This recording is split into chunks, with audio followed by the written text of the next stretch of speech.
Hello. Let's do it to it. Okay. Uh,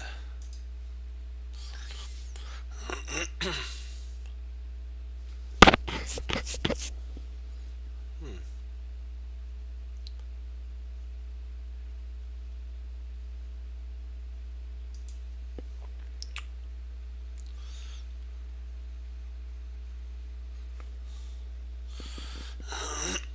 Okay, we're doing a game. Carl A. Heisler versus Owen McCord. White played E5 or E4. White has played about 40 minutes after the round started.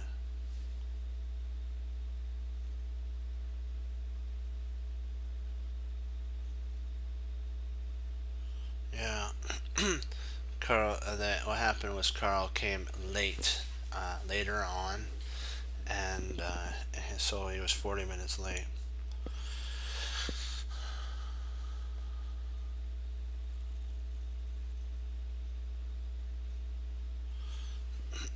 Black played C5,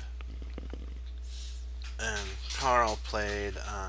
He says, "Well, I should have expected as much coming from Carl." That's the white. Luckily, I remembered the. I don't know how to pronounce this. Sveshnnikov recommended for black here. Carl played knight A5, which is actually a dubious. It's actually a dubious move. Knight C6, and then bishop B5, queen C7, knight F3, knight F6, queen E2, then A6. The bishop takes A6, queen takes A6. Well, E5 played is the only other game to reach this position. So E5 would be the one of the lines. What he played was um, knight to D3, knight D3. How does that work?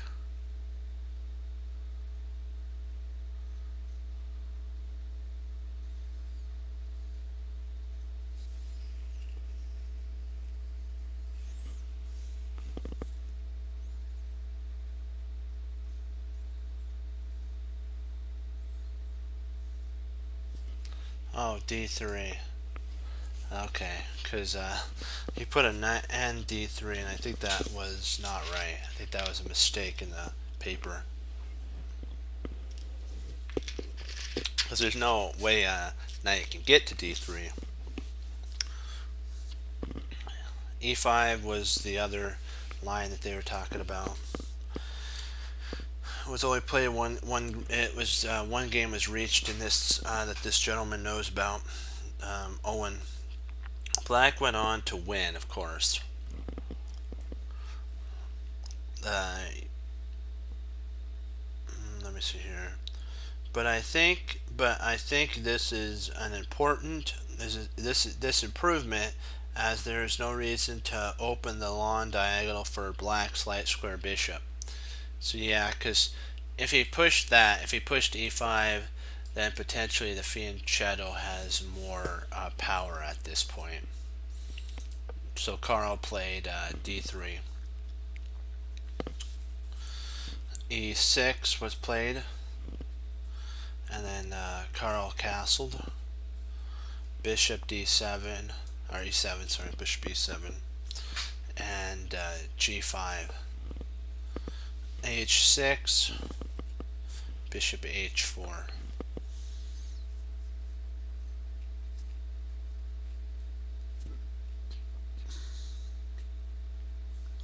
Yeah, they said that Carl was moving very quickly, whereas I was annoyed that I hadn't excuse me, refuted his opening yet. I didn't want to allow e5 by swapping the bishops. So instead of the sounding b5 move, he played the interesting g5. This is actually an interesting move. I did mention that I was tired for the first. I was tied for first with Matthew going into the last round. To be clear, I would not recommend playing this way with the state championship on the line. So he says don't go berserk. But hey, that's the chess cruncher though. You know what? If the game calls for that move, my friends, go all in, all in. Because I gotta tell you, if you can win a piece or positionally get better, go for it. Because the game's about checkmating the king and forcing moves. And if that forces the exchange of the bishop pair, then Owen has the bishop pair and Carl only has two knights. So then he can blast the center open and get the bishops to their optimum power.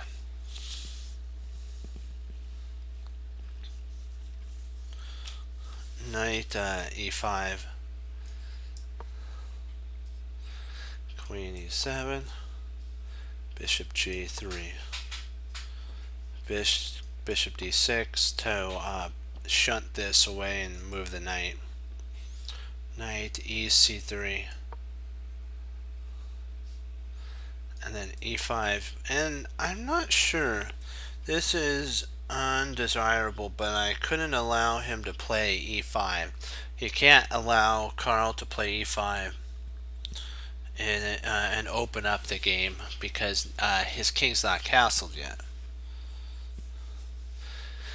So Carl played c3. Carl is logically trying to open the center with d4. The possible f and possibly f5, f4 on the next. So if he can get d4 in, and it takes, then potentially after takes he has f4 as well to just tear the position open. So b5 was played here. To solve my development problem, I decided to push more pawns. And he put an exclamation point, pawns, so he's yelling it basically. Knight e3. It did weaken 2 points though, so Carl now has 2 outposts potentially to go to. But we have to always take in consideration that if he comes here, the knight would come there and pawn takes. So he would have a vulnerable pawn at that point with bishop fianchettoing. So you always gotta keep that in your back pocket. e6, knight f5, bishop takes, e takes f, and then queen d7 to try to take scope on that pawn. I decided to go after the f5. Stockfish says I am okay and recommends actually the interesting f5 because you're potentially going to trap he's going to have to play h3 here, and then after you play h4, bishop comes back, and then here, and if queen there, you can actually now in theory castle and get your rooks aimed right here and go for a really good break. So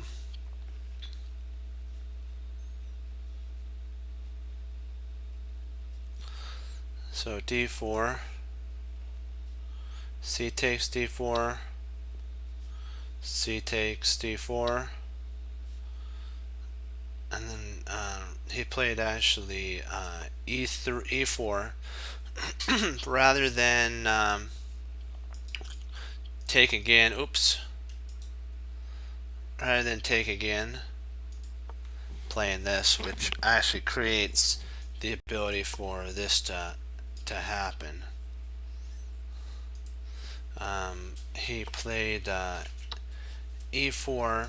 This also does a couple things. This pawn on F5 is now going to fall because the square that the queen would want to go to cover it is now occupied by a pawn. So he's going to win his pawn. F4 really is the only move to try to challenge, and then he plays G4. So what black's not allowing any opening to happen. Nothing. Knight C2.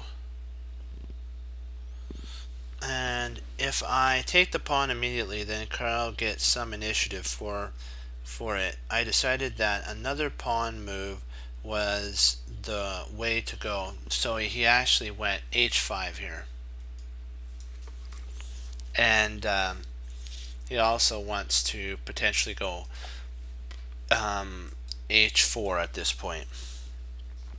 And by the way, this gets a interesting mark. Bishop H4 was actually played, and then D5 to lock everything down. I had a second thought about taking the pawn because it actually gets in the way of his pieces. I opt to stabilize my pawn structure via D5. But then again, this is basically a pawn move when my king is still in the center. So you always have to be on your tippy toes when that happens. Knight E3. Opting Carl has placed his pieces on good squares, whereas my position feels a bit overextended. I was proud, and he was too basically proud, and also a bit embarrassed to find the following regrouping maneuver. So basically he wasn't actually it says he felt proud, but then he was like, you know what, put aside the pride, or in Lord of the Rings, put aside the ranger. He actually played a really nice move. Knight G8 is actually an exclam move.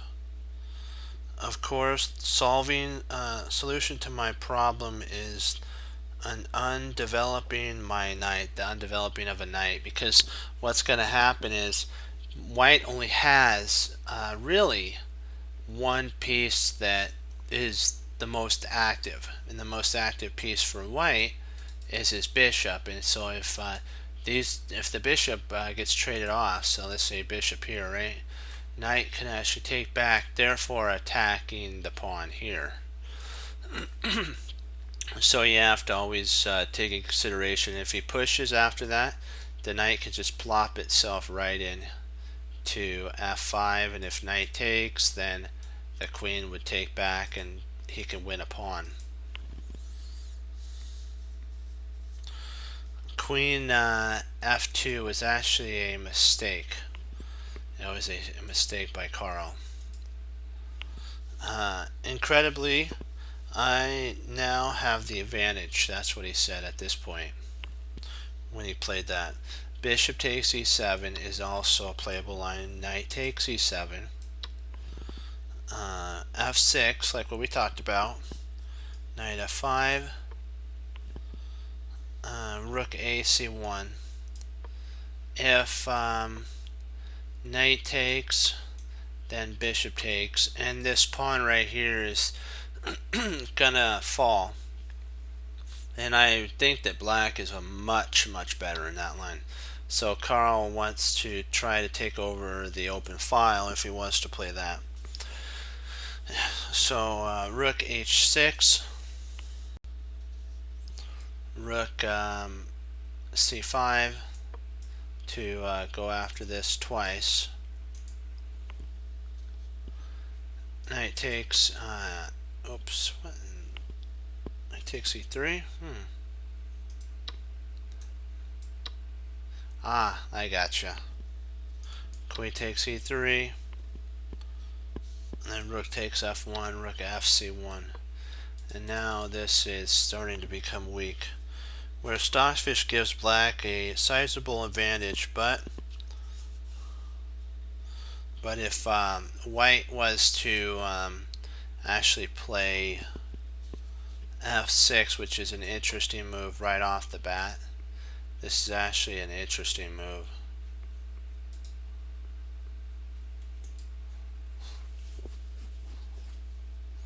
So bishop takes, knight takes. I think pawn push is what they were thinking about. Oh, rook ac1 at this point. And rook c8. Rook takes, and queen d2. And queen d2 to basically try to trade down and blockade the position. With approximately at this point an even position, so the f6 was actually a better move.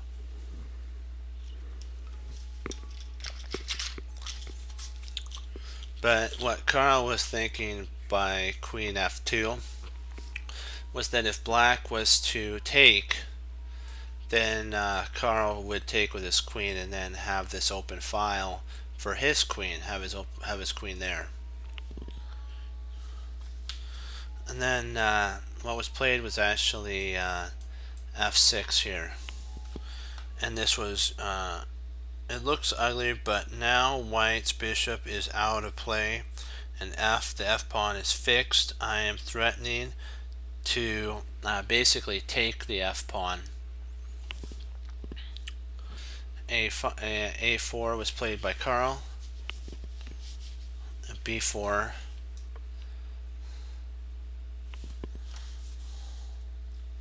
Rook fc1, and knight to h6, which now we're going after this pawn. B3. So Carl is potentially almost lost here. His position is lost. Knight takes f5 is actually a interesting move. Actually dubious, it said. It's actually a dubious move. Perhaps the pawn isn't going anywhere, and actually removing it gives Carl a counterplay. And so what he's saying to do is potentially develop the king to f7 first and foremost, and then now you have the potential for an attack on this pawn and the attack on this pawn. So, it's better that way. Was superior following rook c2, rook ac8, rook ac1. Knight takes is now better at this point. Knight takes, and then queen takes, and black is significantly better in this position. He's really good here. This is actually a better position.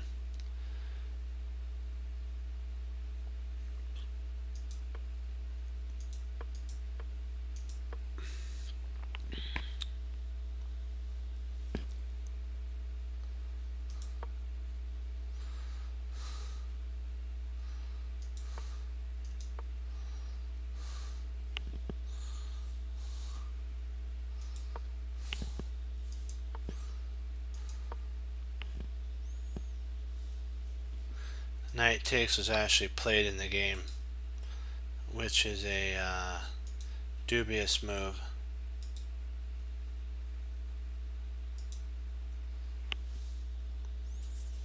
Knight takes, queen takes, and rook c6.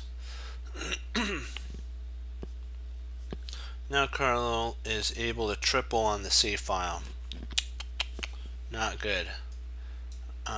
King f7, rook ac1,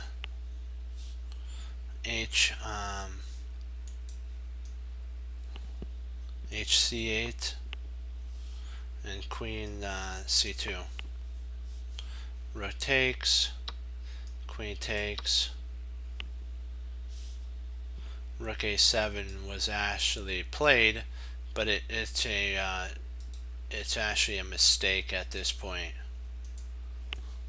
A better move order would actually have been now in moderate time trouble. I wasn't keen to giving him a passed pawn and opening up the lines against the king, but nevertheless he said that rook d8 is actually a superior move.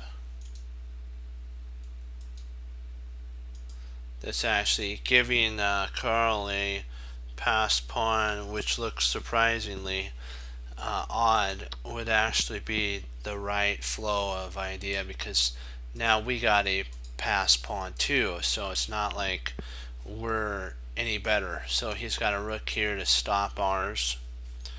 Bishop c6, and now we're actually threatening to win a pawn. So basically bishop g3, it would have to be played here, and queen to d2. And so we're threatening the rook. If he takes here, we actually take the rook, and the queen would have to intercept at that point. We trade queens, king takes, and then the rook takes, and we would be up a whole piece. So what I'll do is I'll show you. If he takes here, first you take here, he comes here, we take, king takes, and then rook takes, and it's over.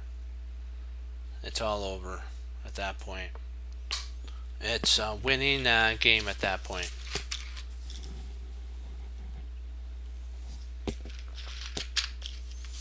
This really actually helped Carl. So bishop g3 to hold on to his pawn. e3, pawn e3, queen c2, and then king g6 was actually again another dubious move. It was like there's no point to that move. Queen takes c2 was actually a better move here, because after rook takes, then king g6 is actually better. I know you're thinking, but wait, can't he just attack here? Rook e2, right? Yeah, but king f5. And now, if rook takes e3, then rook c7, and we're getting ready for infiltration onto the 7th, and we have the bishop infiltration potentially around via here, and then we are good to go. But this is a little too soon. Queen c6 was actually played at this point. Carl didn't want to trade off queens. He kind of saw the handwriting on the wall.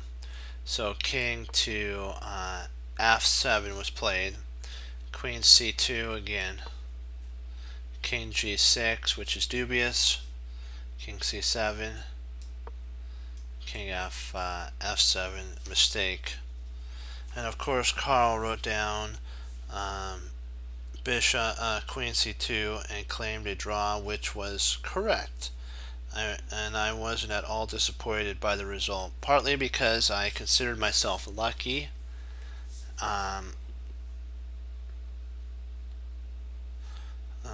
Okay, myself lucky to survive the opening, and partly because I didn't think much of my chances to win from the final position. However, it appears that I was mistaken on both accounts. That's what the Owen says. I had then had to hold my breath in suspense while I waited for Matthew's game to finish. Unfortunately, I have to wait long as Matthew offered a draw upon seeing the result of my game, meaning that Matthew and I became the Oregon State co-championship. And anyway, this was a fun game to cap off one of the best tournaments I've ever had. Too bad I only get to keep the title for 5 months until I have to defend it again. That's what he had to defend it again. So every 5 months he's got to defend it. So this right here, surprisingly, it says that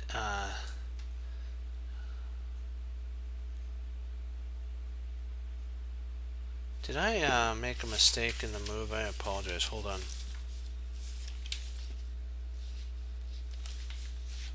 Yeah, I did. I played Queen C7. I apologize.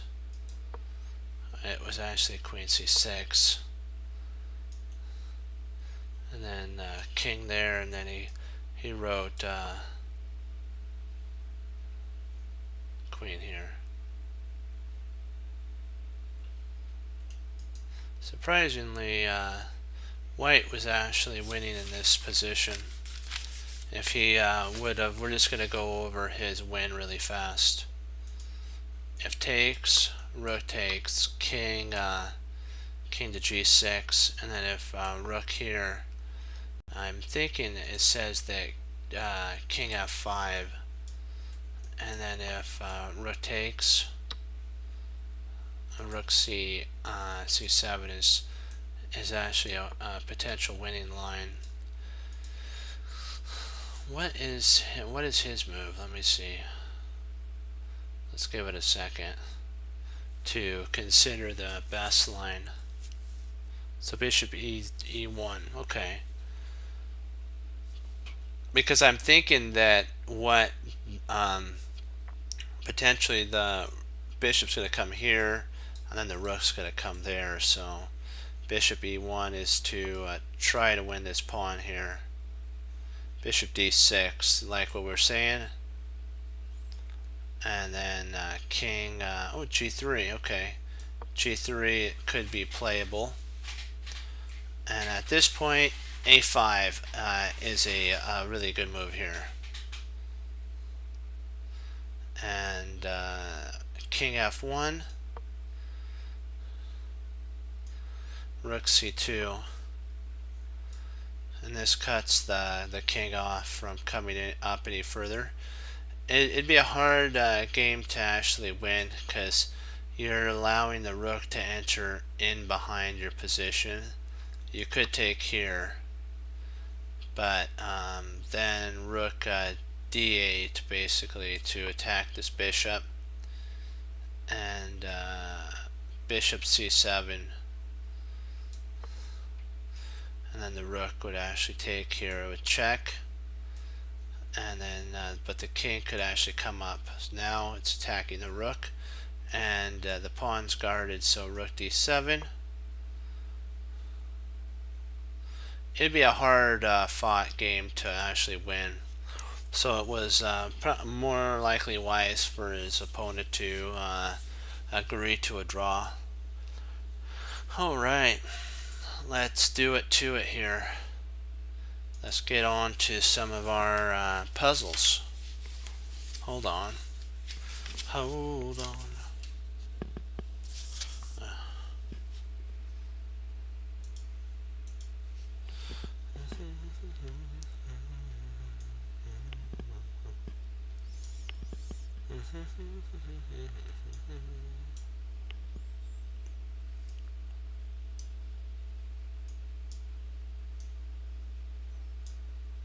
Wait to move. Wait to move. Puzzle time. Meeting 2.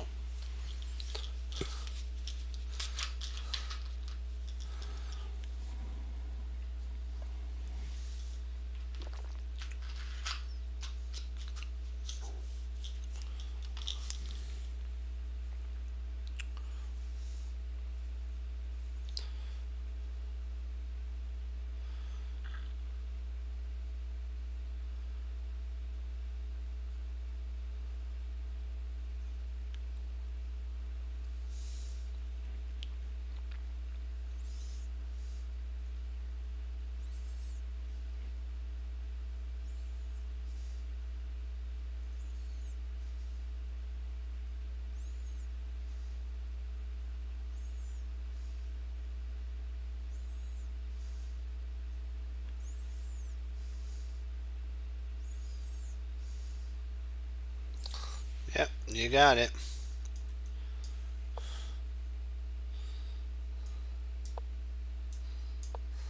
Nice work.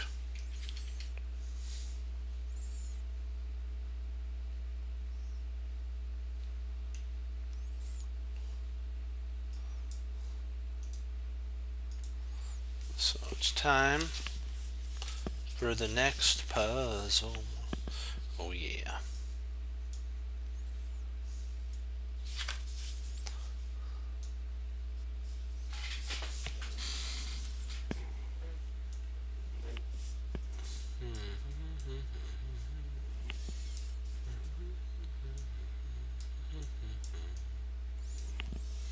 Okay, right there.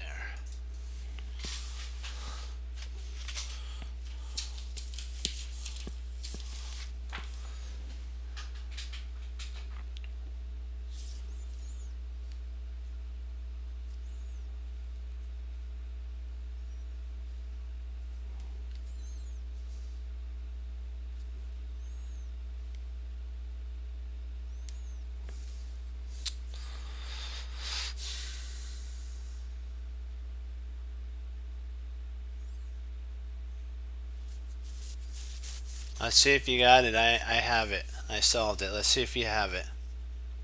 Let's see if you got it. I know you can solve this.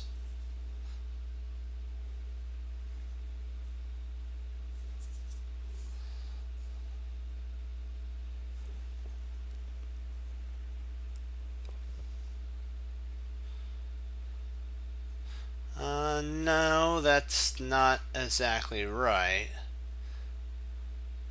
Try it. Try that again. Try another variation.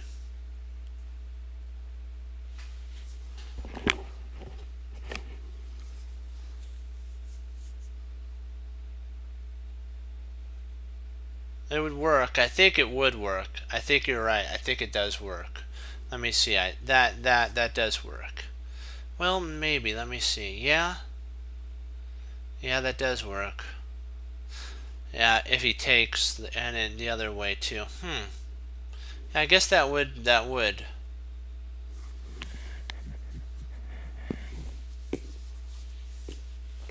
Yep, you got her. There's the first one. Yep, King D8 and the Knight mate. Yeah, that rhymes. Here, if takes, then Queen F6 is mate. That's a mate in 2 as well. So excellent job on finding that.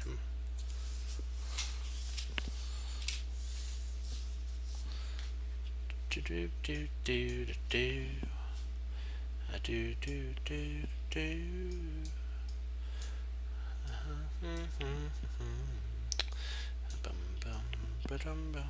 There we go.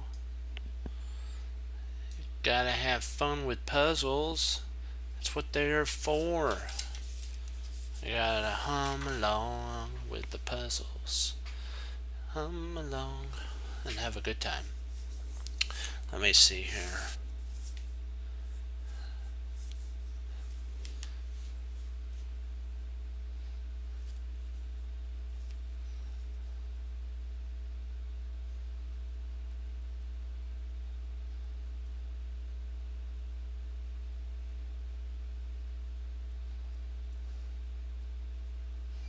There's only one move that wins. One move that wins. There's only one move, and it's going to be a little difficult for you to find. I think you'll find it, though. I believe in you, my friends, my Chess Cruncher team. I believe in you.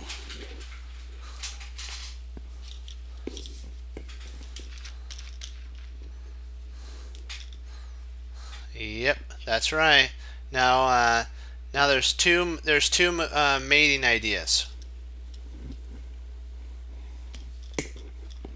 Can you find both of them?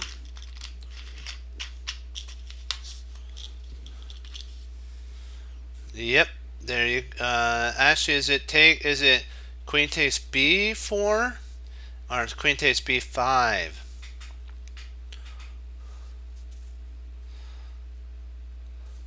We'll first set this up. Yeah, there we go. That's the first mate. Now, can you find the second mate?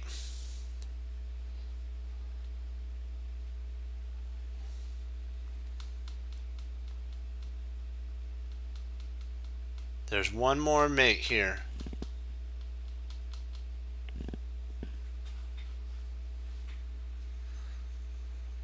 What does black play and what does white play?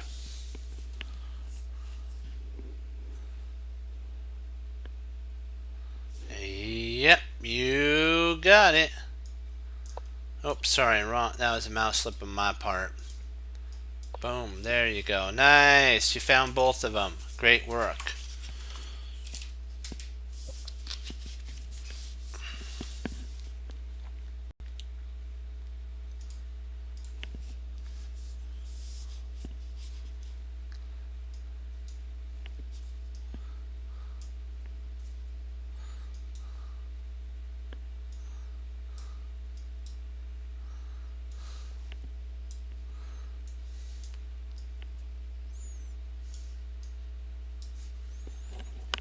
There we go. White to move.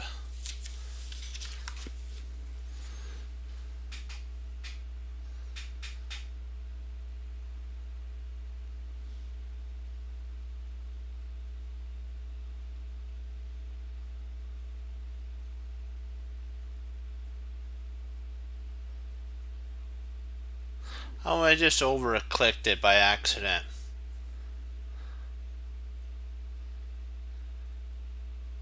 Yeah, if you played a tournament, I wouldn't make that. I wouldn't mouse slip on a tournament. I just was talking and doing the tournament. If I'm in tournament, uh, doing doing the talking and moving it, and it just got put on the wrong square. I usually don't mouse slip, so not to worry, not to worry.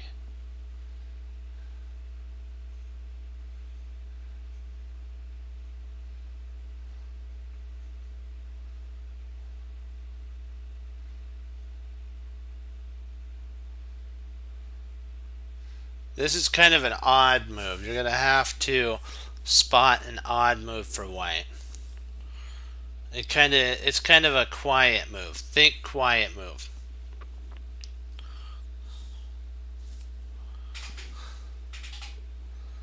Yeah, there you go.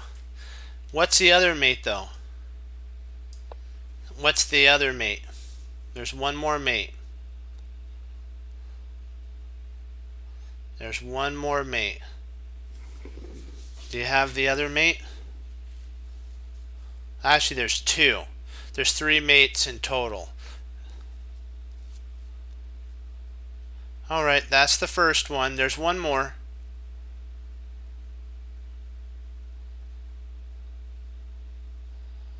There's one more after that.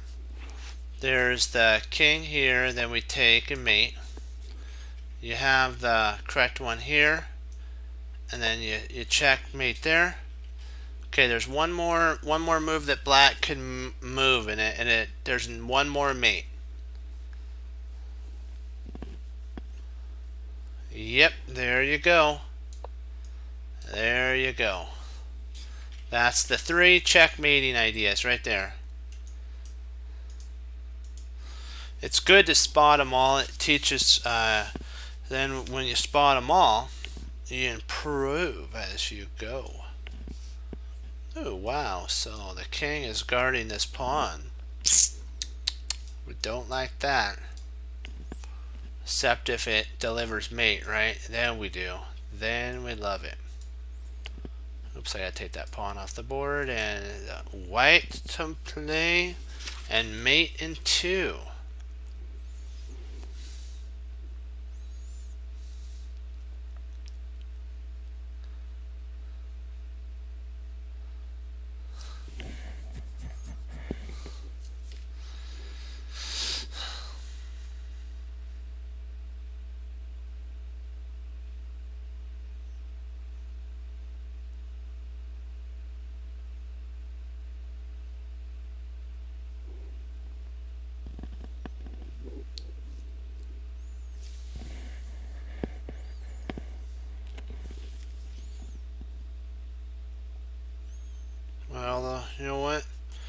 it's a lot of work, and the Lord is always has blessed me with that, and we have to always remember to give all glory and honor to the Lord, and never let. I always think of pride into yourself.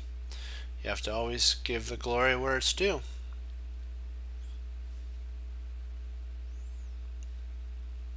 I'm just blessed that He gave me a talent that I can share with you, my chess cruncher friends, and that He gave me such a great grandmaster teacher that I now can take what I learned from my grandmaster teacher and share it with you as well. So, you know what?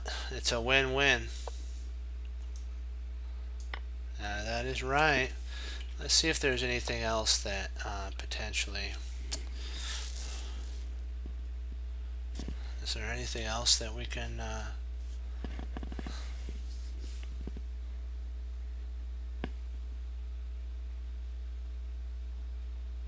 I don't think he can't go King H6.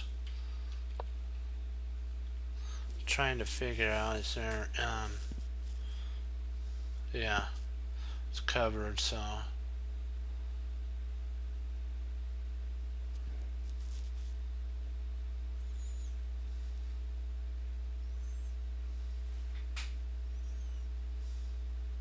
I don't really see another mate. It'd be a mate in 3, and that's not. I don't really see any other mating setup. I don't see anything other than what we have. So I think that's some of them sometimes have mates like in two different mates. Some don't. Some have mates and some have 3 mates. So whatever they have, we're going to work with it and we'll solve it. Oh wow, we get a lot of pieces in this one. This is pieces galore. Wowzers.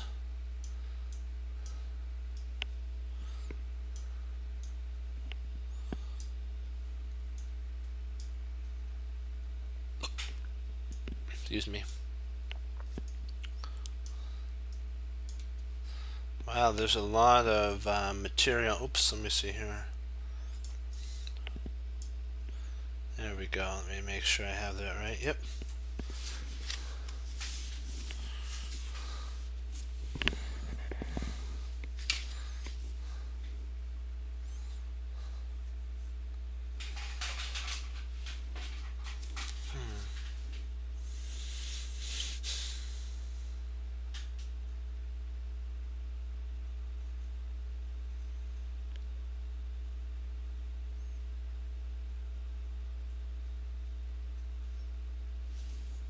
Hey, how you doing?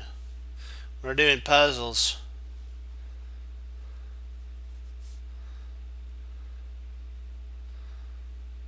I think I solved it.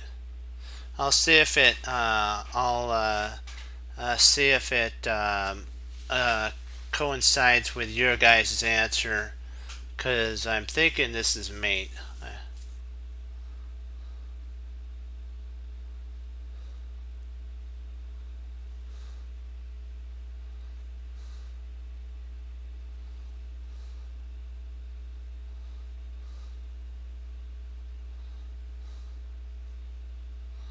Yep.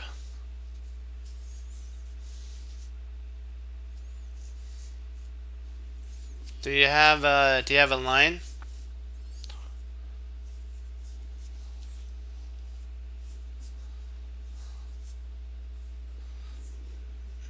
Interesting. I'm not thinking that. I was thinking of a different one. I was actually thinking this move here. Rook f6 check. I was actually thinking rook f6 check. That would be the starter move that I was looking at.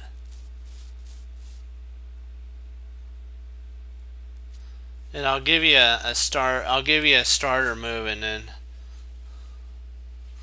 I was thinking of this move here, And if the king comes down, then we have checkmate on g6. That was kind of what I was thinking. So you're saying king c5,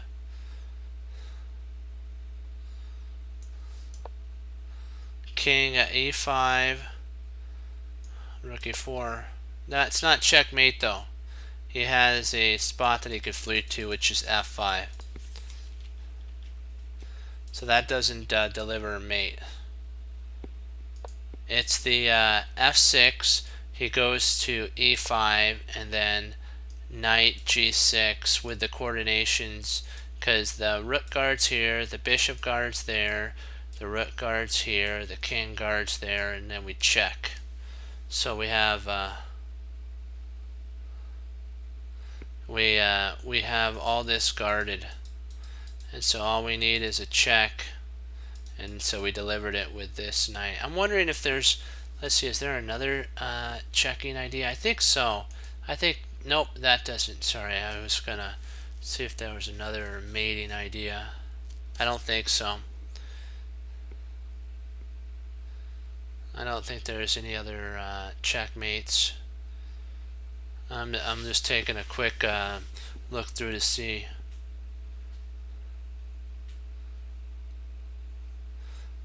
Nothing. I don't see anything. So.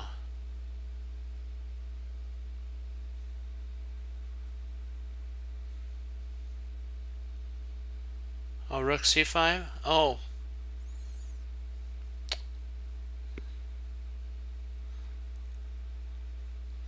If I did, okay. Wow, I must have been thinking of rook c5. Maybe it was a move sequence we did in our prior one. But you know what? We got it right, and that's all that matters. So that's all that matters, is we're right on. And we're improving as we go. That's what matters. Let's get us a rook, 2 rooks, 2 pawns, and I think we're good to go. We got a knight, so let's set this up.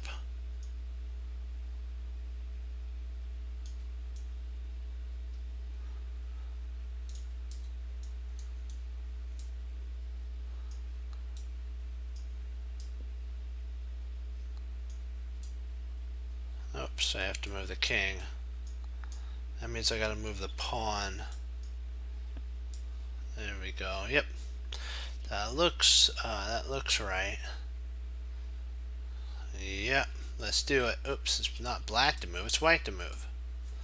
There we go. There, the book's gonna start throwing more and more pieces into the fray. So we're gonna have to now coordinate with our pieces. It's gonna increase, as I like to say, the intensity. It's gonna take it up to the next notch, and you gotta love that. Let's see if you could solve this one. I think. Let me see. No. Let me see here.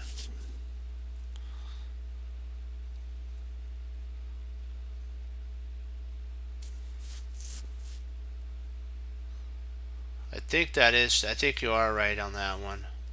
I think you're right on that.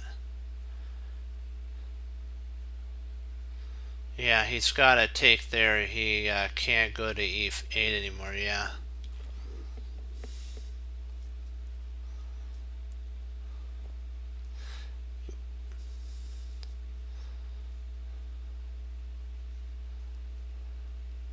Yeah, that actually works.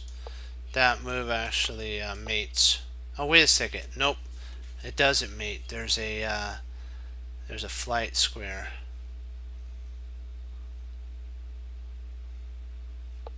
Because of takes, I think he's got this square on c5, so that wasn't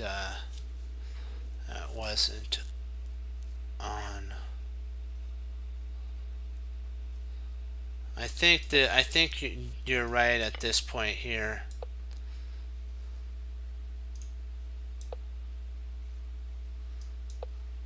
No, that's not right.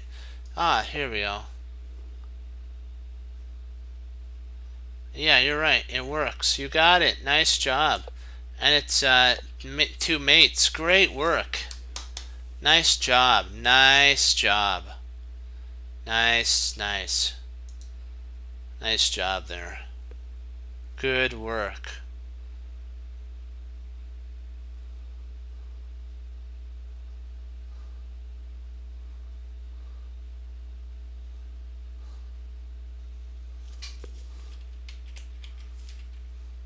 If king d6 and you take, I don't know if, I think it's a mate and 2. I don't know if there's mate. It's mate and 3. So it's mate and 3. We're doing mate. We have to do mate and 2s though.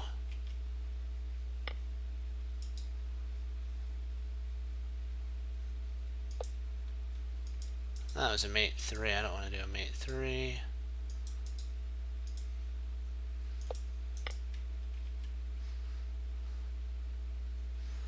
We go here.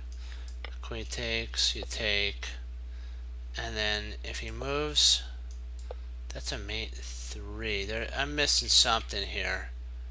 What's the mate? Oh, drat. Okay, we totally were off track. It's knight here.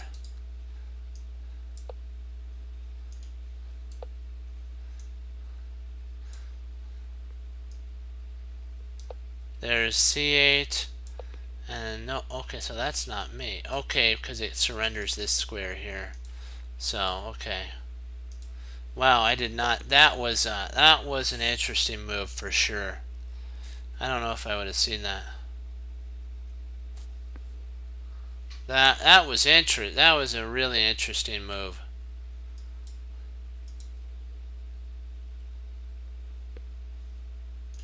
What if king d6?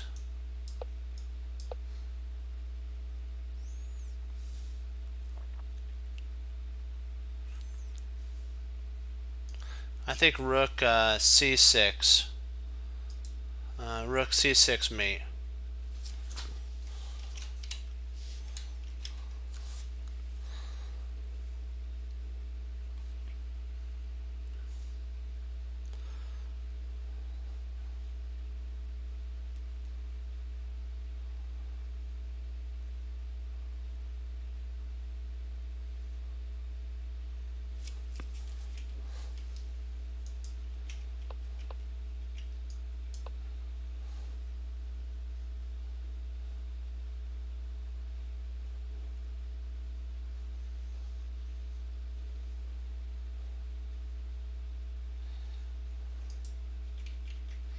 So, yep, we got it.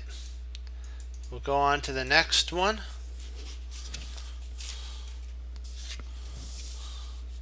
That was an interesting one for sure. So we have a pawn and then a bishop. So we gotta get rid of our pawns. One of the rooks, one of the pawns. So we have here, here, here, king there, and king here. That should be right.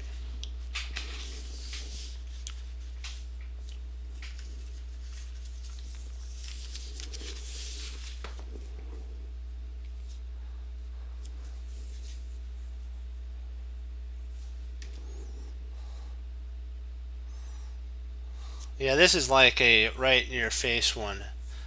Like, this is like, there's two mates though. There's two mates. So you gotta find them. Yep.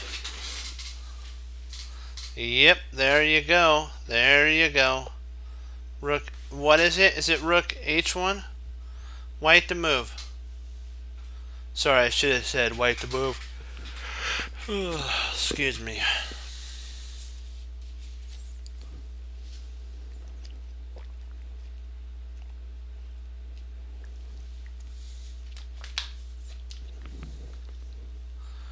Yep.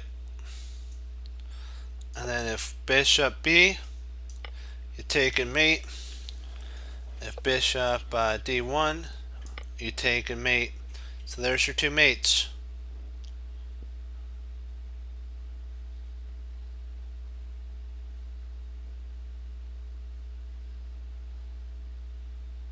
There's a mate in 3 with knight here, here, here, and then there's two mate in 3s, but we're not doing mate in 3s, so we're only doing mate in 2s.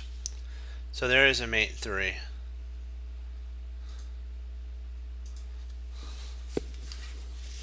Excellent work on that. Alright, so now we get our queen back. Oops, I took rid of my knight. I should have done that. We get a queen. Hooray. Hip hip hooray. And 2 pawns. You gotta love that.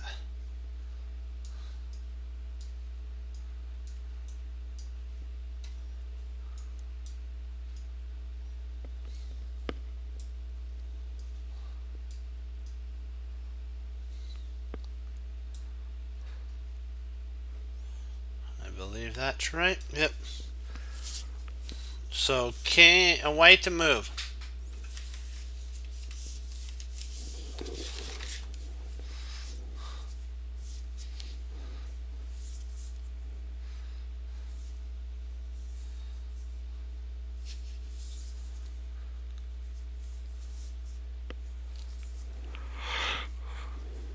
Excuse me.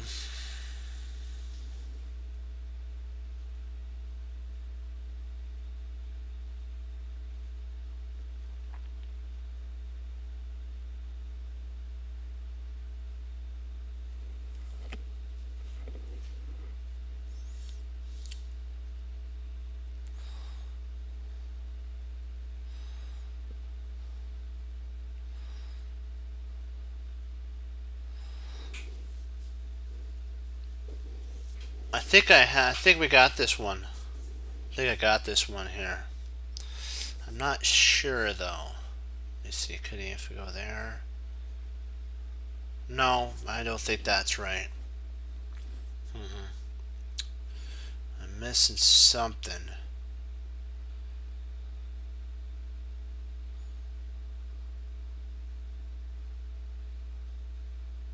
Oh, I think I see it now. I think there's 2 ways to checkmate here. No, that still's not right. Well, maybe. No.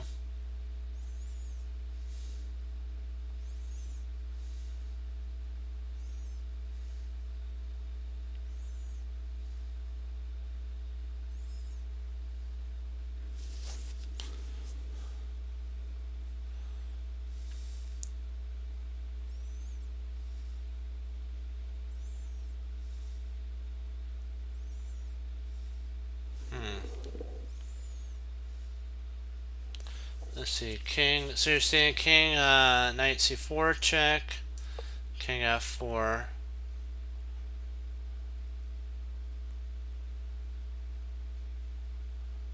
And then, okay, that's mate. Gotcha. What about this?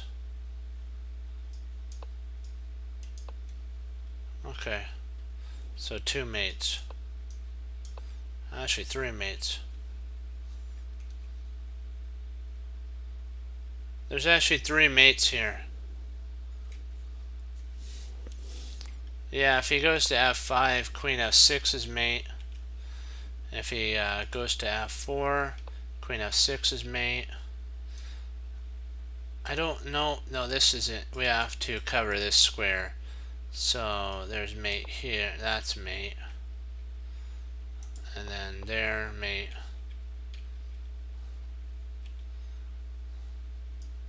And if you played here, I think f5.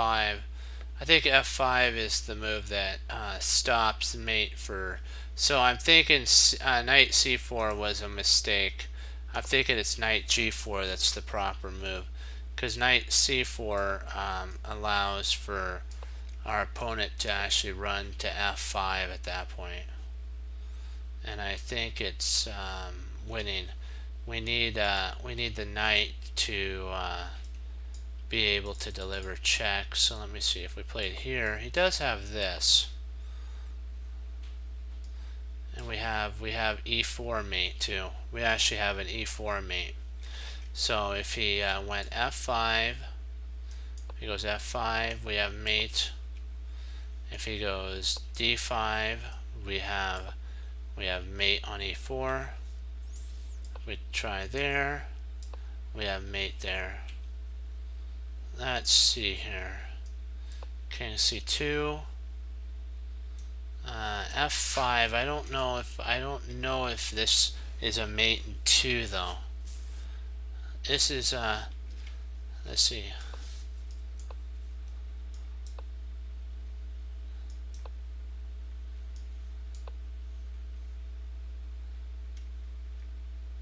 This is mate in 3. See, we want a mate in 2. So you are right. It does win, but it's a mate in 3, and the book's asking for a mate in 2.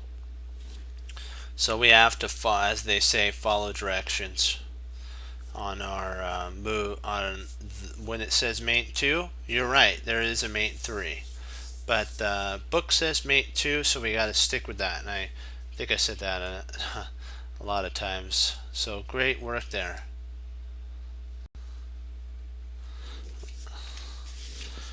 Did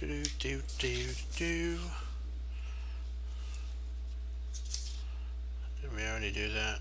Let me see here.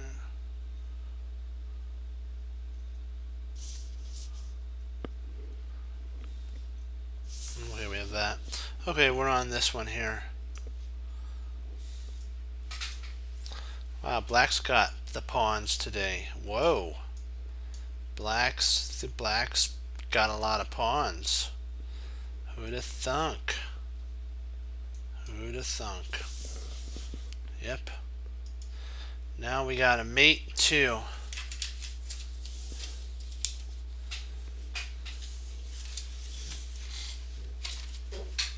Yeah, it has to be mate 2. And it's white to move mate 2. Yeah, that's the forcing. That's what the Pogar father wants us to do, and so we got to follow the directions. Let's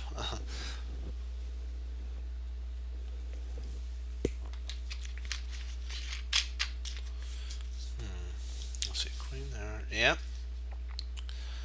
Yeah. Do you have the whole line?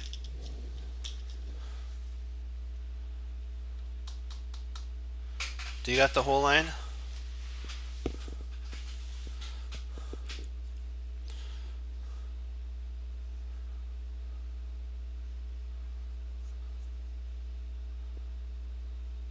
We'll wait for you. Not to worry. Take your time. Take your time to write it in 100%. Because we're all working on our notation. So don't worry about it. Make sure the notation is 100%, and then you're teaching yourself proper notation. The hardest one to actually do was the English notation, the one that that they have in the olden times, like K line P, and that means the king pawn.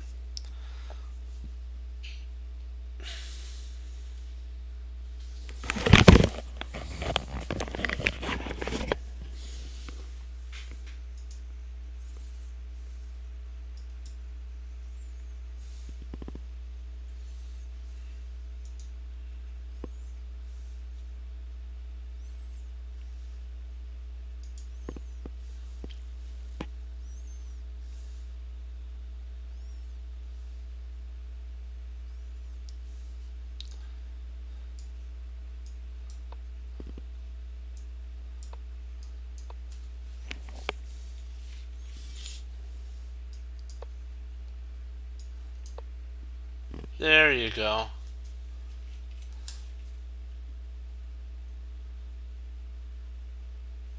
Yep, there it is. Good work, good work. Good work, team. Nice.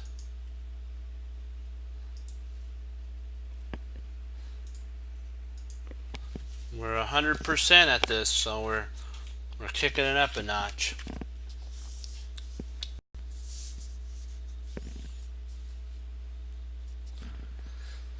Okay, so we have a queen in it, so we get to add another rook for white. Yay!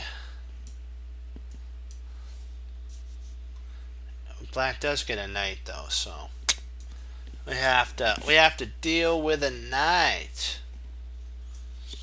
But you always could say that was a good knight. Oh, that's bad. Sorry. My bad. I have that's bad English humor. I think it's funny. See, it was a good night. Yeah. Yeah. Having too good of a time. But you can never have too good of a time, right?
Let me make sure I have this right.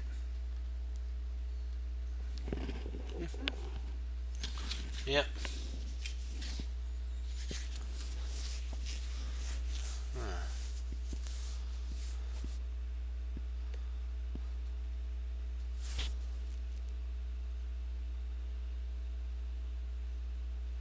Yeah, I think I got it now. This one's kind of a straightforward one, right? It's really, it looks difficult. Don't get overwhelmed. Look at the move, the proper move. Yeah, Rook F7 takes a stalemate. But think about what's the most forcing move in chess rather than mate. What's the most forcing move in chess? Yes, that's the first move. Now, can you find the two checkmates? Can you find the two checkmates?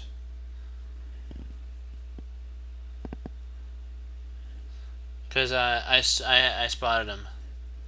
Yep, there's the first one. Do you see the second one? And you can say yes if you see the second one. Yep, there you go. Queen G. Yeah, King F1. Yep, gotcha. Yep.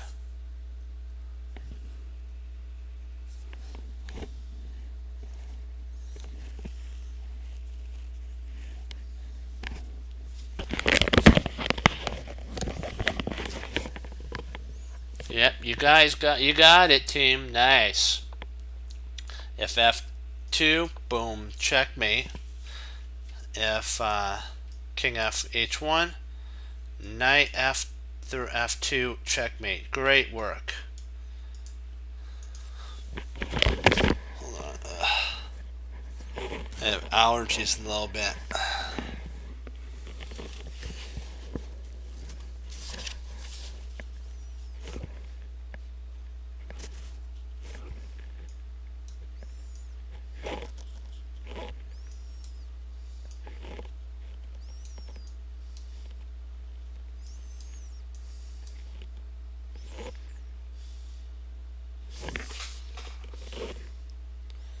I'll be right back.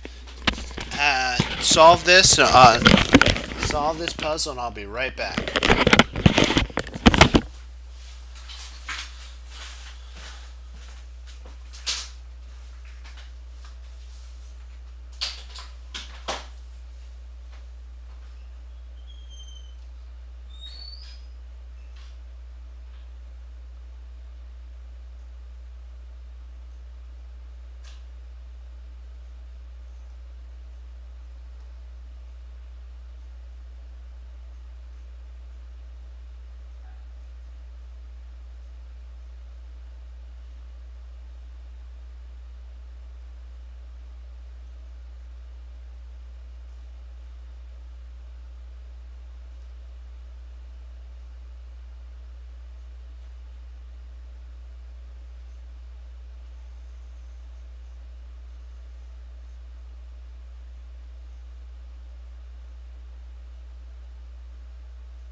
Yeah, white to move. Sorry about that. White to move. Yeah, my eyes were itchy. I thought I had a hair in it. It was just allergies. Stuff's blooming here, and it just causes a lot of headache for me. So that's not fun. Oh boy. Let's see here.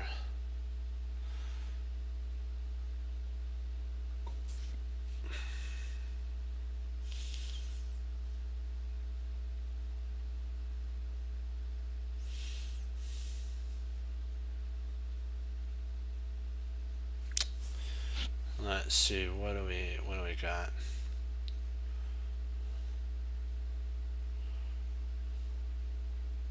Oh, I got it. I got it. There's two mates here. There's two checkmates here. You have to be able to spot it though.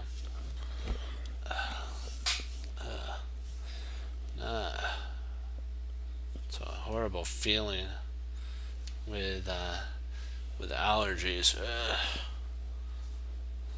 Okay, there's two mates here though, but you gotta be able to spot them.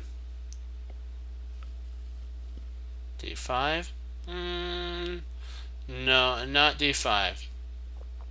He can go E2, and after you check on Rook F1, he could flee to F2.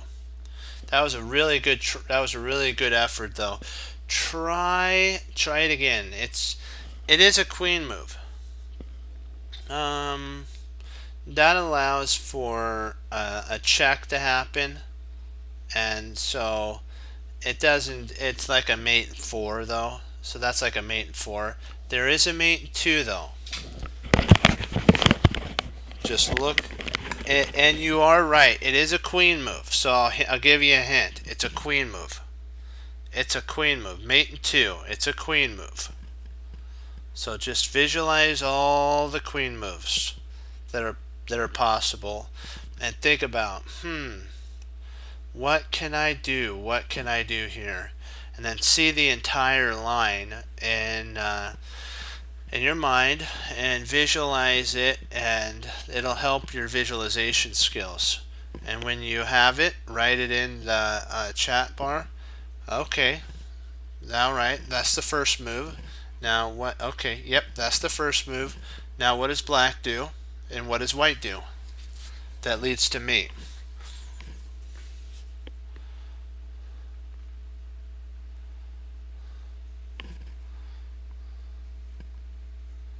Yep, that's the first mate. Do you see the second mate though?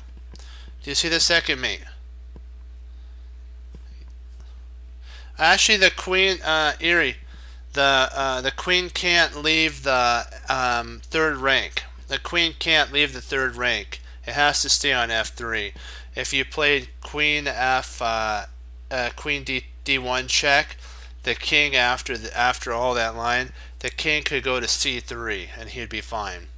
So, Play OK actually has the entire line. You got to put the whole line together.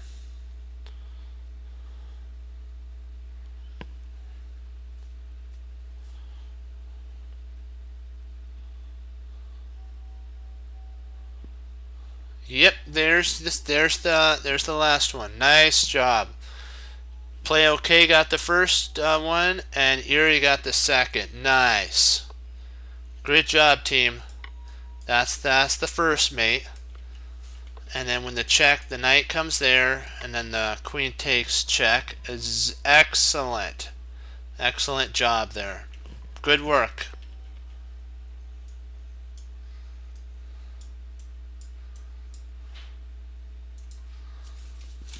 Okay, we get to do something. We get to turn to the next page. Hooray! We'll do 2 more, and then we'll get into our end game. 2 more, and then the end game. Nice work. Nice work. That was excellent.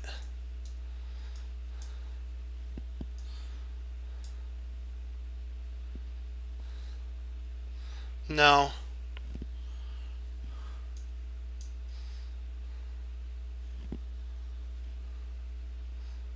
It's in the Pogar. I do have. I will have it down. These downloaded to YouTube. Chess Cruncher is the YouTube site that I have. So I'll have to get those downloaded. I haven't. I've been bad about it. I haven't kept up on my downloads. So, but I gotta say, I'm going to download them to the YouTube, and so you can go over all the puzzles again if you click on go to the Chess Cruncher site on YouTube and click on the date. I put it by dates, so then you can go over that and do the puzzles as many times as you would like. That's the whole point of Chess Cruncher TV and Chess Cruncher on YouTube.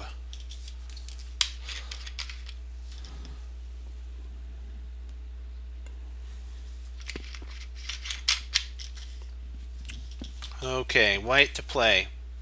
Mate and 2. I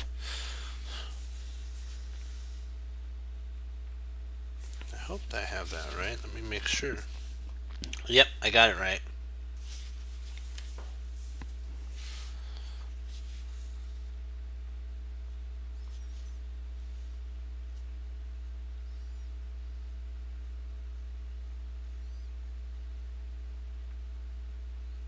Okay, this should be a straightforward one.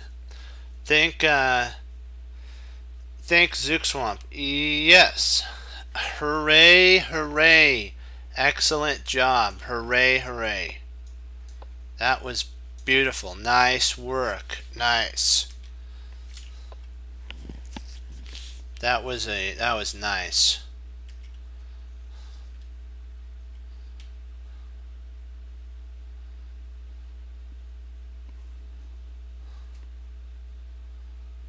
I don't think there's any other mates that I can see. I'm doing a quick look through to see if there's any potential mates. Nope. I was trying to see if Queen F3, but then he's got King G5, and there's nothing on that, and then he just goes back. He'll just go back, and then we'll actually take, and same thing would happen. So nope, nothing else. One more, and then we start our end game. Hip hip hooray. Oops, I have to do a board edit. Clear. Oops, what am I doing? I need those pieces. There we go. There's a king.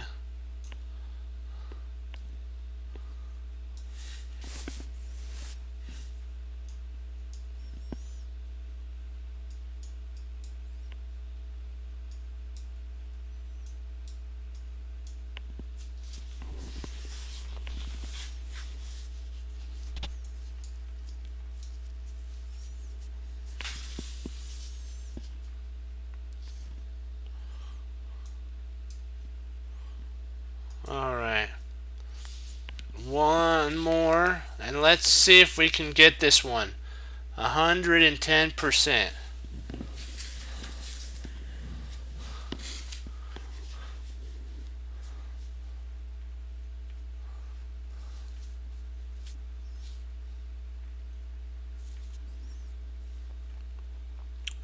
Mate into white to move.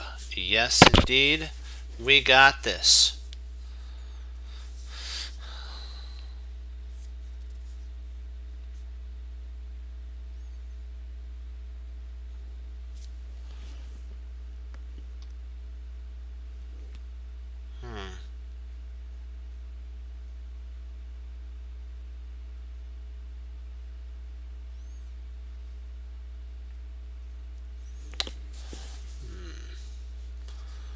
Let me see here.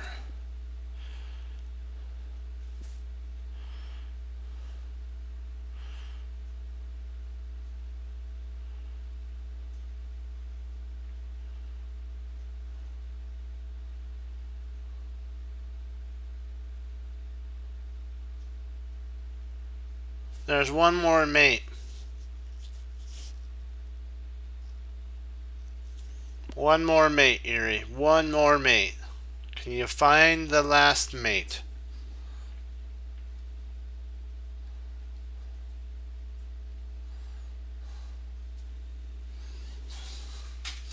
I'll get our endgame queue to our spot, and I'll put in the, when you find the last mate, I'll put the mate in there with that.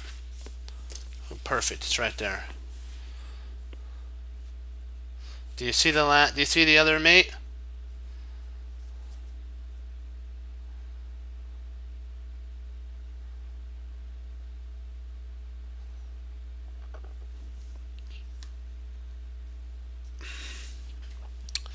Queen there. Queen e1, bishop checkmate. There's one more mate. One more mate. Can you spot it? One more mate.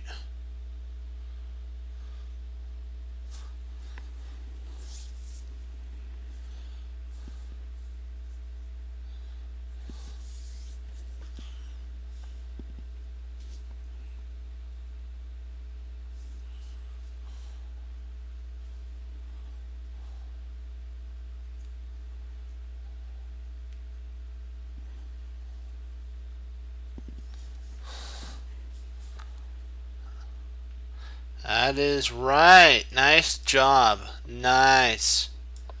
That is it. Good work, team. Good work. You got it. You got it.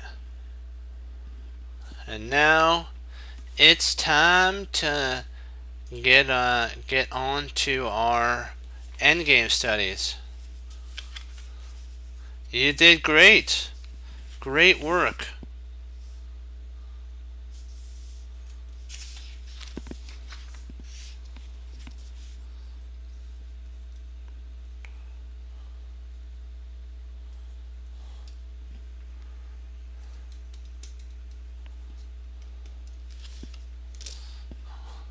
Oops, I have to mark in the book really quick. Hold on.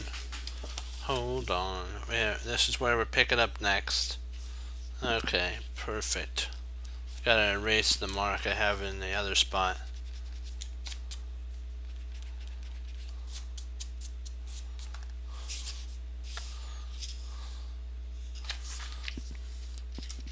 We did 14 puzzles today. Great work.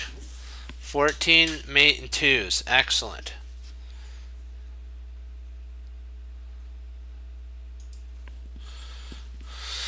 This is what Jeremy Silman says. We've come a long way and finally enjoy an elite rating, which means we're going into the as they say, the big dance, the happy.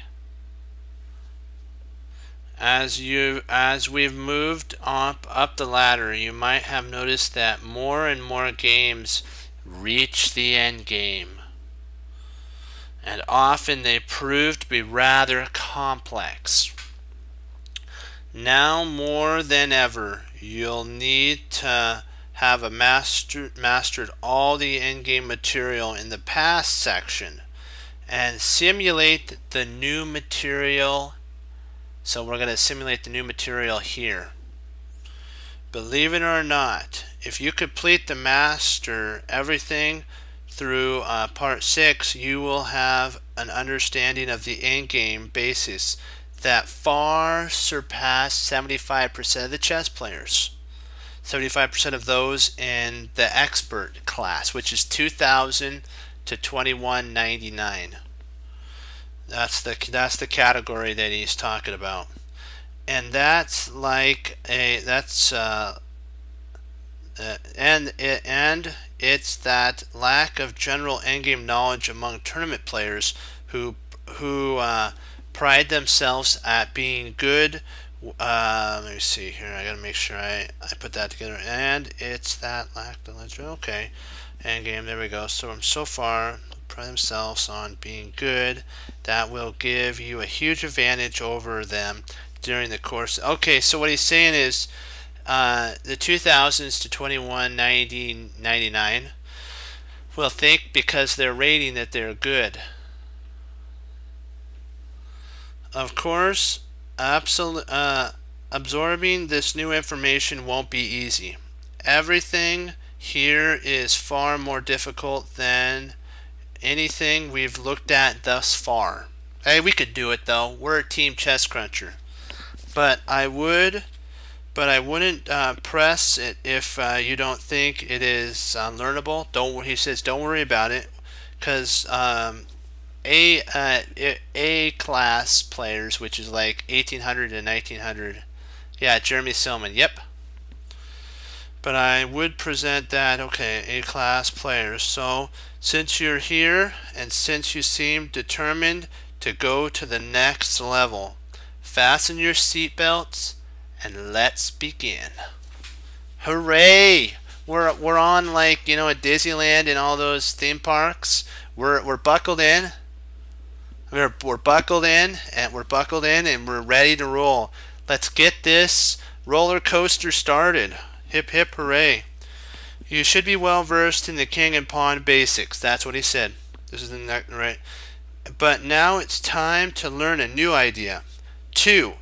That will prepare you for more experienced players and complicated positions. Here in part 7, I think we're in part 7 if I'm not mistaken. No, part 6. No, we're in part 7, I think. No, is this part 6? No, yeah, this is part 6. So, don't worry about this. We're in part 6. So, this is, we're going to set up the position now. Hip hip hooray. We get to do, it's called the strange races. Strange races on the pawns. Like, you know how somebody runs? It's RACES. It's when your opponent has a pawn and you have a pawn like this and black gets his king right in here. So it's who can get their king closest and who can checkmate at this point. Many endgame, this is what he says, many king and pawn endgames are decided simply a simple race that centers on whose pawn promotes first. When one side queens and the other can't, it usually is game over. And when both sides promote one after the other, it usually is a draw. Much of the beauty of chess, though, lies in the experience of the player, and there are several basically pawn races that he calls strange. I'll call it strange pawn races, and this is what he's talking about that you must know. So we're gonna have to do this one right here. White to move. I'll make a study, and I'm gonna call it pawn races. Hold on.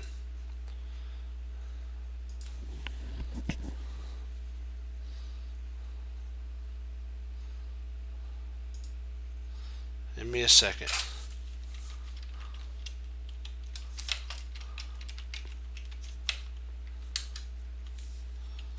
Pawn races 1. There we go. Pawn mates are sometimes you might find familiar with when they form the basis of many. Sometimes pawn checkmates are possible here. Victory in more complicated pawn endgames. So what he's going to show you is black's pawn has a clear and quick path to A1. Of course, it's got a queen. While black's king is trying to hold off white from playing D, bring his king over and playing D7, and then queening that way, bring his king over.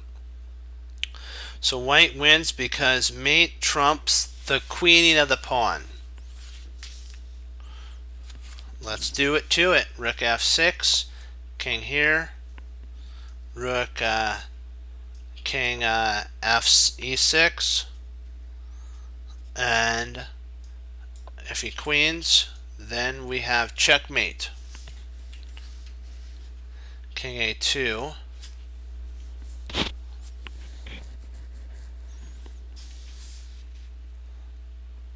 You have king d7 here.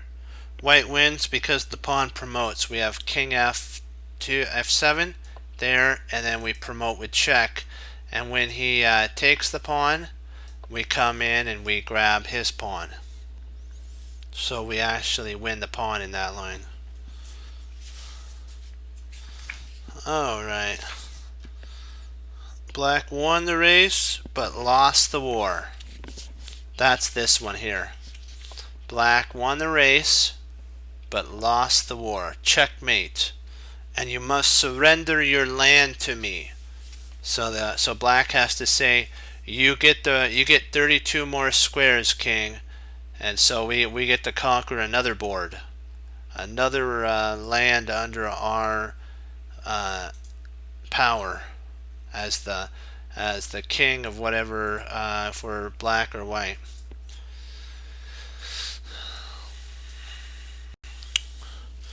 So now this is going to be another pawn race. Oops, right here, and then I gotta go boom, boom, and bang. So the white king is right here, and black king is right here, and it's white to move.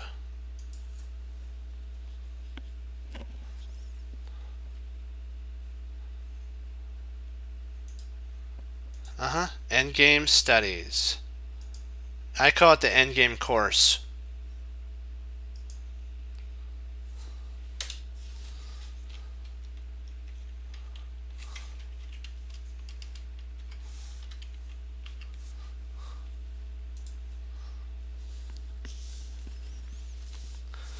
This position is lost for white since his opponent is clearly ahead in the race. Nevertheless, black needs to be aware of a little trick or he'll end up botching it all. See, c5. Oops, I gotta do that there. And if d takes c, this is an inaccurate natural move, but throws the victory out the window when pawn takes. Because don't remember what are the two areas that are draws in the endgame? If it comes down to a queen and pawn on the second or seventh, what are the two squares? Are the two files that are draws? Or three files? Sorry, three. What are the four? I guess that'd be four, wouldn't it? Sorry. What are the four files that are draws? I'm going to throw that in and allow and give you an opportunity to test your endgame skills, my friends.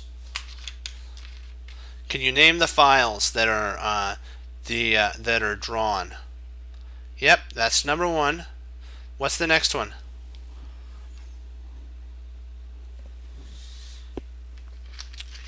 There's one more. Not B, and not G. Those aren't B and G aren't draws. Those are actually wins. You have Lord's Courage. You have C and F right. C and F are correct. B and G is actually those are all wins. Those allow you to win. Not D and not E, not E and no, D and E are wins. F and what other one? You have the F file right. The F file is a draw. There's one more. One more file is a draw, and that's why black actually ruined his checkmate here. Black ruined it all.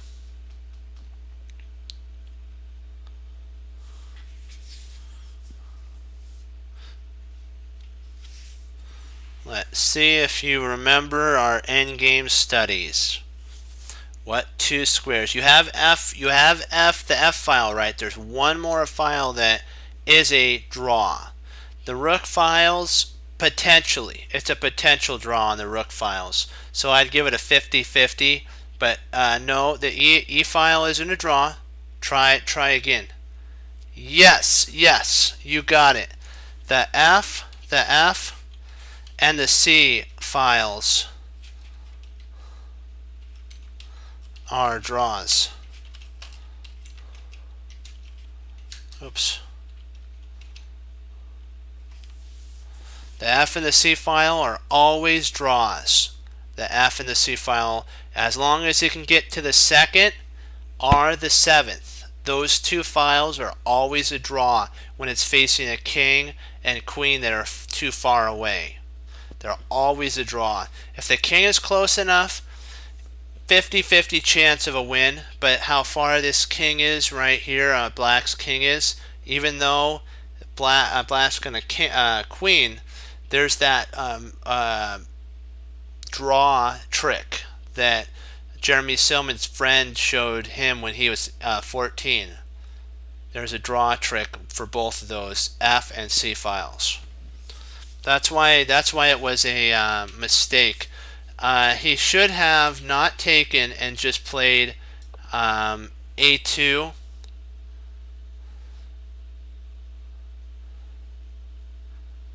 Yep, exactly. That is right. This is actually winning though. This wins here. This actually wins. This is an exclam. There's no way for him to win. Yeah.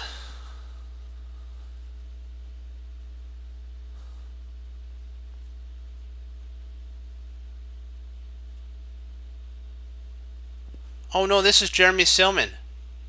This is Jeremy Silman's. When Jeremy Silman was 14, his friend actually showed him how to draw a when the pawns here are the pawns here are the pawns here are the pawns here, and there's a queen too far away. Jeremy Silman showed him. He was showed by one of his friends. He never gave his friend's name out. He only called him his friend. I think he wanted to keep his friend anonymous in the book, but he said he learned a huge lesson. He got schooled when he played against pawns on these two squares are here. These two squares are here. He found out these are actually winning, but these are draws. And I'm going to highlight these dark. Oops. These are potential. These depend. I know, I was just showing you that what Jeremy Silman's person who showed him when he was young, when Jeremy Silman was younger, he showed him a how this works, because Jeremy Silman actually started surprisingly out later on in life as a chess player. So it tells you never too late to play chess. So always remember that. Never too late to play chess. And especially to get a title. He's an IM. So think about that. He started when he was about 14, 12, 14. And he's an IM now. So think about that. You still have the potential to get a title, a FIDE title. So don't worry about it. Yeah. So never, he's an IM, a national master. Many have asked him why he went for a GM. I don't know why. I don't know. He never really gave a reason, so I am not going to speculate. But I know he's qualified enough that if he ever wanted to pursue it, I know that he would get his Grandmaster title. But he enjoys writing. He enjoys writing. He says he enjoys teaching. So, you know what? Sometimes players will get a title like an IM or an NM, which is a National Master. That's the highest inside of USCF. That's the United States' chess federation. And like there's a National Master, Dan Heisman, who actually he publishes books. He did one on the French. And he's a national master, and he publishes. He got a title and then wanted to teach. Hey, that, you know what? Go for it. It's so worth it. Go for it. All right. If you have that drive, do it. Don't, you know what? Don't let anybody stop you. If the Lord has called you into that field, my friends, go for it. Because you know what? He has great things. If you do, doors will be open to you to share the word of the Lord with people and share chess right alongside with it. That's two great things. Hey, you can't go wrong, right? So takes here, and then A2, and it isn't black winning the race. Yes, but if you remember your lesson from part 4, you'll know that white is going to save this game. Hooray, white saves the game. White was lost, but now he's found. He found the right move. So C6, he queens, and the saddest state ever, this is a plain old draw. Hey, you know what? It's never too late to also, if you have like your games and you want to go over them, it's never too late to put some words with it, and each move put it in and whatever. I have some notes too, and you put it in, and then you can make a book out of it. That's what Tactics from Scratch it was made from. It was that gentleman's actually diary of his chess journey. So that Tactics from Scratch was his diary. So I thought that was pretty cool. That was pretty stellar.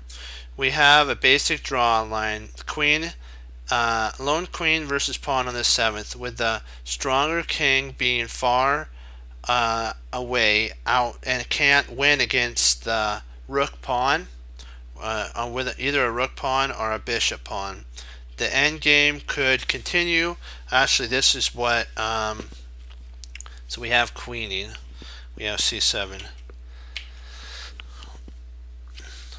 Let's see here, did we already do this? Okay, hold on.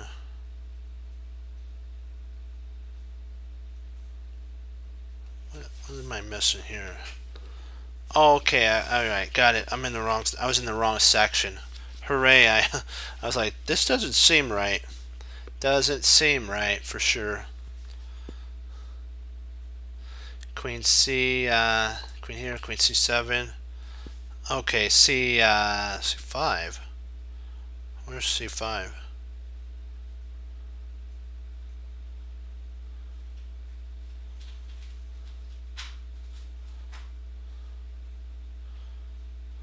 Oh, I got it.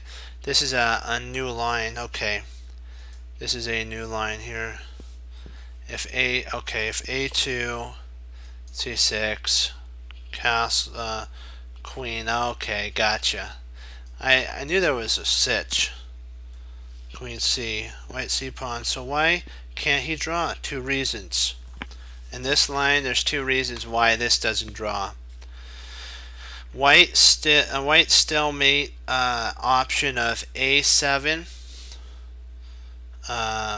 King A8 isn't a stalemate anymore due to the ability for him to push his pawn from D4 to D5. And the pawn on C7 then it's off to the races again, and D6 will become a pawn for black, basically. I mean, for white. The king will come up and we'll stop this pawn. Yeah.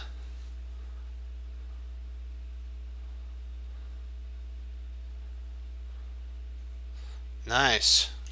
Do you know what? Keep it. Never give up. Keep pushing forward always. After C7 here, he said that the line could, I'll put this line in for you. E5, remember this line here? I'm going to put a notation here, and I'm going to put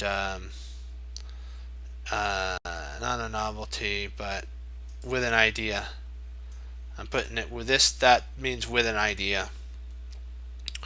King B7, Queen B5, and King A8, Queen C6, King B8. Remember King B6, King A8 exclaim, and then if he takes, it's a draw. So that's that one.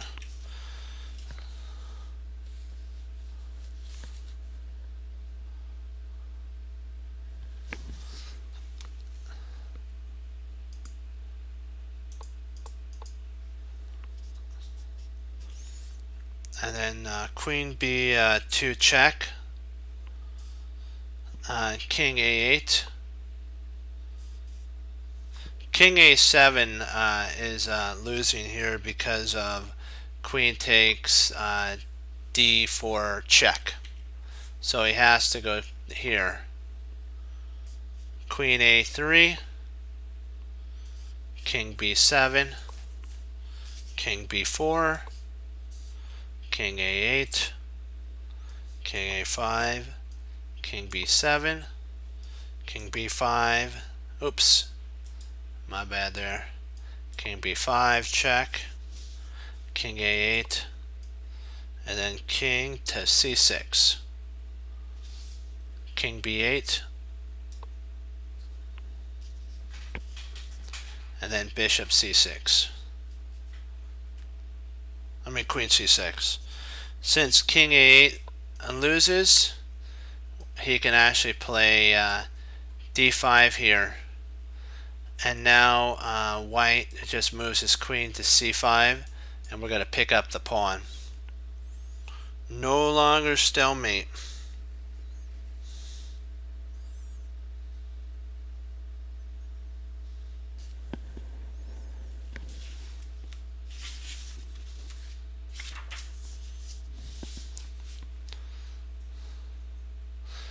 I think we're probably, before we go into a bit, there's another big section that we're going to be going over in this.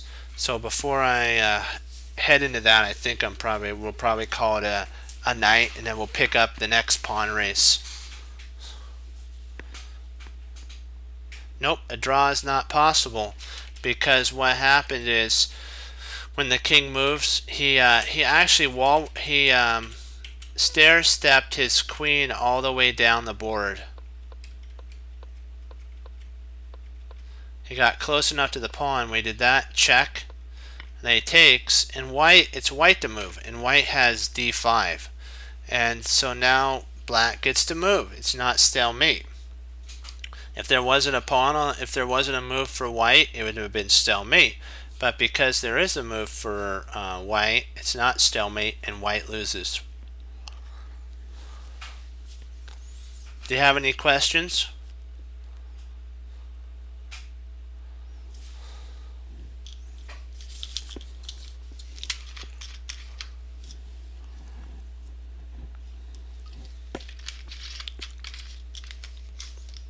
Yeah, it's all based on a tempo.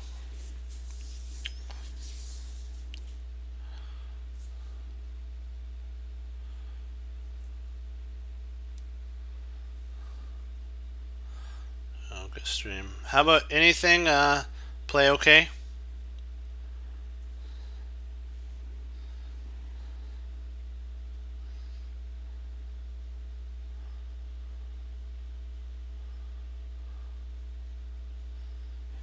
When the pawn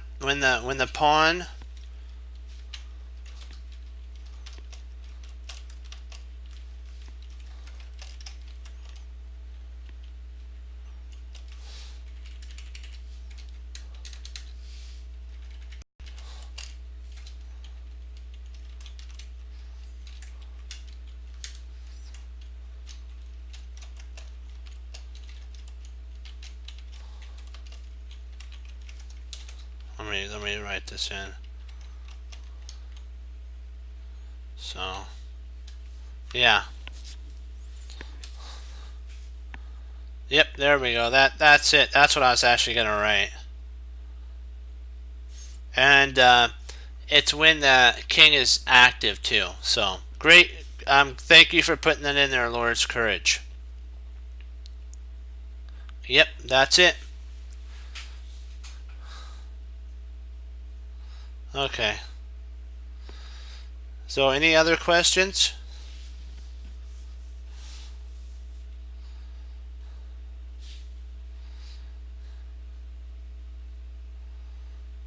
on the end games?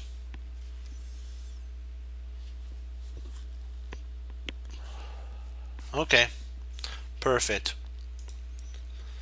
Well, I want to thank you all for logging on. You know what? We're doing it. We're doing puzzles. We're doing games. We're doing our end games, and we're gonna be ready for tournament play. We'll we'll be tournament ready. Let's just say, and we'll be right as rain to do be good at OTB, over the board. Yep. So we gotta remember that we have to talk about our chest cruncher. Like glasses, grandmasters put on their calculating glasses when they sit down. So should we. So, and we should be able to put our glasses on. And if you don't have glasses, just remember to put on your calculating, we'll say lenses then. And you can, and that's just to remind you to always be on the lookout for forcing calculating moves. Like Yasser once says, every long journey begins with one small step. And Bruce Lee says, knowing is not enough, you must apply. Willing is not enough, you must do. He also said, there are no limits, there are plateaus, and you must not stay there. And he said that he didn't fear the person who practiced 10,000 individual kicks. He feared the person who practiced one kick 10,000 times. And like what E. Nightingale said, that we become what we think about. So if we think positive thoughts and our mind hears that, or we just think positive thoughts, and then we apply the knowledge to the work into the studies, you'll find an improvement in your play. But if you think basically thoughts, I can't do it and it's too hard, it's for some reason our mind won't assimilate it as efficiently as if it was positively brought in. And so that's why Rusty, when he talked to the little engine, he said, "If you think you can, you will. If you think you can't, you won't. Either way, you're right." Another good one is, you need to learn from your remember to treasure your victories and learn from your losses, and remember that mistakes do not define you. It's how you handle the mistake that defines you. And like we have a chest cruncherism, don't give up, get up. And what we always need to do though is remember to have fun, enjoy the field that you're in, and enjoy chess, because you know what, it only helps in all areas that you're in. And you know what, you get to learn, you get to share the Lord, and you get to always learn something new from each game. But like what we talked about, that you have to, I guess, be ready to receive the information. I know you are, because you're studying and you're actually answering the questions. So congratulations on that. But like when you're studying and most of your friends are playing or doing whatever, and they come over and they may not know what you're doing, and they're saying, "What you doing?" And you could say, "I'm a chest cruncher," like Tigger. What's a chest cruncher? We hang up our coat, we hang up our hat, we sit down and study when most won't. We do, and that makes all the difference. And as Wesley So says to the Lord Jesus, and as I say, God bless. I'll see you next time on Chest Cruncher TV. Have a blessed morning, afternoon, and evening, and Lord willing, I'll be back on tomorrow.